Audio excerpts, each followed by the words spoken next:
Alright, good morning. I think it's been a while since I made a morning video, isn't it? I think part of that reason is because I'm usually davening while I'm driving, and then I make it up a little bit here and there, and I punch film before I go to work, and I say everything while I'm driving, and then I catch up on my learning, which I did my learning, and then I kind of finish davening at work, or I'm all over the place, which I'm allowed to do when there's time for religious devotion in my job as a religious leader. But it is quite an interesting, situation, things going on in current events today. So Baruch Hashem, this morning I got up, I davened.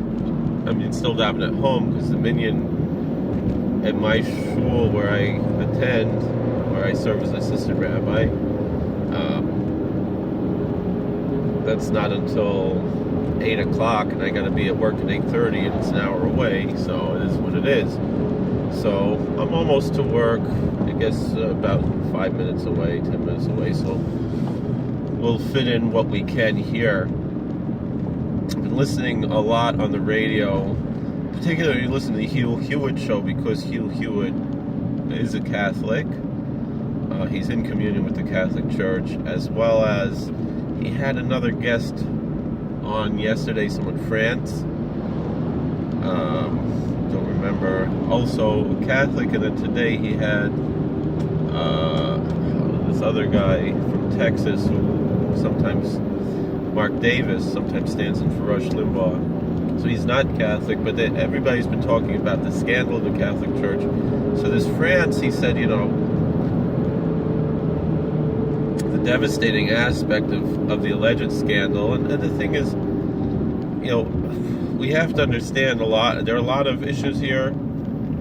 We don't know what happened.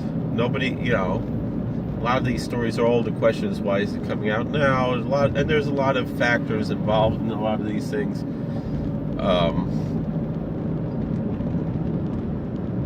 In America we say innocent until proven guilty.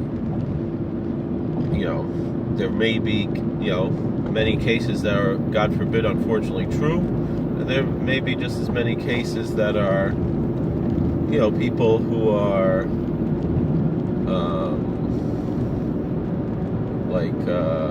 they have a vendetta against the church or something like that.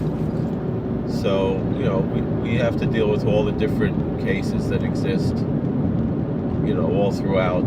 And each case, it's not like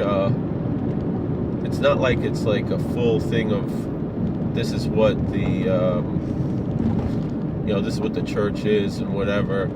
Each case is an individual case, but then on the other hand, if there's, I don't want to get into the whole issues, but the thing that this Mr. France said yesterday is that it is, it's upsetting to him, because, and no matter what your religion is, because when you have a crisis, who do you turn to? Your pastor, your priest, your rabbi, your imam, and partially because you hold them up to be, to represent God and to be moral authorities, and when they don't live up to that moral authority, so the question we have to ask is, well, what, and they're actually worse, if the stories are true, and who knows? There are plenty of, probably just as many stories where people are,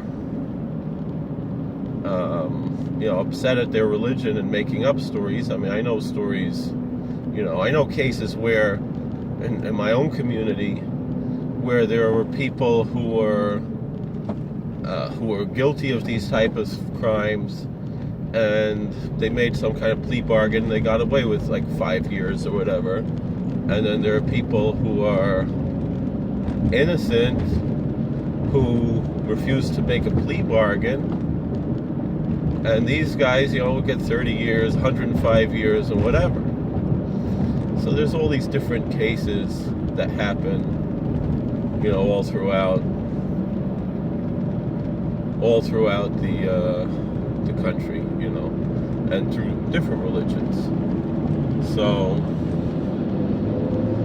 and these are the things that we have to have in mind when we're dealing with these questions.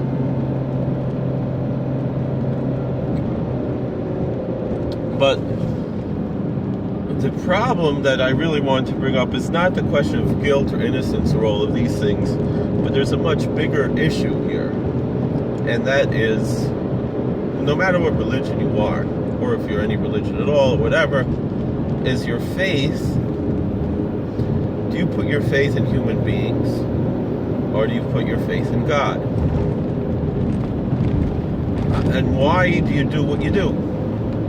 What is your motivation for your devotion?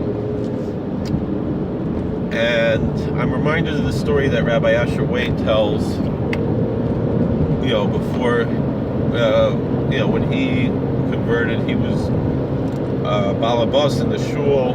This was probably before I was even born, but in the shul where for a few years I served as Rav in Kol Emes in Richmond, Virginia. I was the Rav there for a number of years. I probably was the second or third longest running rabbi in their history at 2.5 years, which is it is what it is. But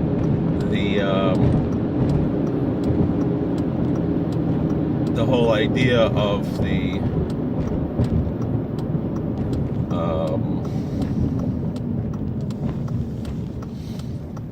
of what he said, when he was there, and it was a problem we have in Orthodox shuls, people talking in shul, and someone said to him, Rabbi Wade, he was a Methodist minister who converted to Judaism. He wasn't a rabbi at the time. Mr. Wade, Dr. Wade, I guess he was already, Professor Wade,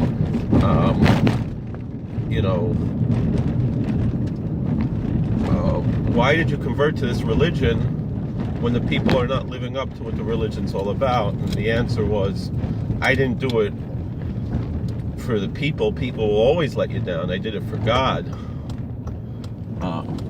and for the truth, and I believe this is true. Similarly, well, I gotta turn this off.